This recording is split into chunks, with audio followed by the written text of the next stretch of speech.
ఇదే అంశం గురించి మాట్లాడడానికి మా ప్రతినిధి కనకరాజు పిఠాపురం నుంచి లైవ్ లోకి వస్తారు. Good morning Kanakaraju.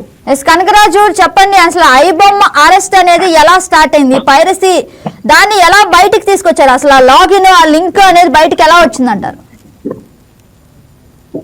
గగనం చెప్పుకోవాలంటే మనం ముఖ్యంగా ఎంతమంది ప్రొడ్యూసర్లకి, డైరెక్టర్లకి, సినీ ప్రముఖులకి కంటి మీద నిద్ర లేకుండా చేసిన ఒక వ్యక్తి ఎవరన్నా ఉన్నారంటే ఐబొమ్మ రవి. అటువంటి వ్యక్తిని అరెస్ట్ చేయాలంటే ముందుగా ఎన్నో ప్రణాళికలు, ఎన్నో వ్యూహాలు రచిస్తేనే కానీ ఇటువంటి వ్యక్తిని పట్టుకోలేరు.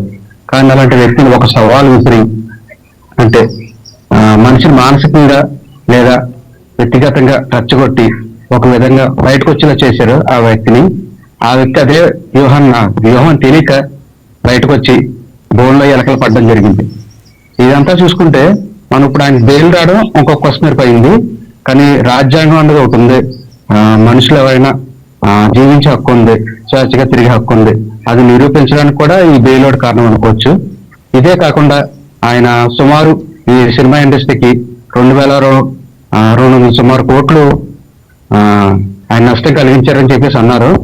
కానీ ఈయన నష్టం కలిగించిన దానికన్నా ప్రజలకు ఏదో మేలు చేశారు అనేసి కొంతమంది అంటున్నారు. అది ఎంతవరకు అన్నది నిజం కాదన్నది తెలీదు. సామాన్య ప్రజలు సినిమాకి వెళ్ళి చూసుకోలేని అవకాశం లేనప్పుడు ఈ వ్యక్తి మాత్రం ఏదో టైంలో ఎక్కడ పడితే అక్కడ డౌన్లోడ్ చేసుకుని చూసుకునే విధంగా నేను సినిమాలు రిలీజ్ చేయడం అతను నిజం చెప్పాలంటే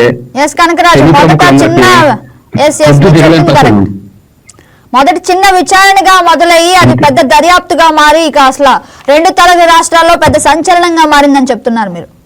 సంచలనం అవును అవును రైట్ చూసుకుంటే పరిస్థితులు ఎలా ఉన్నాయంటే. Thank you.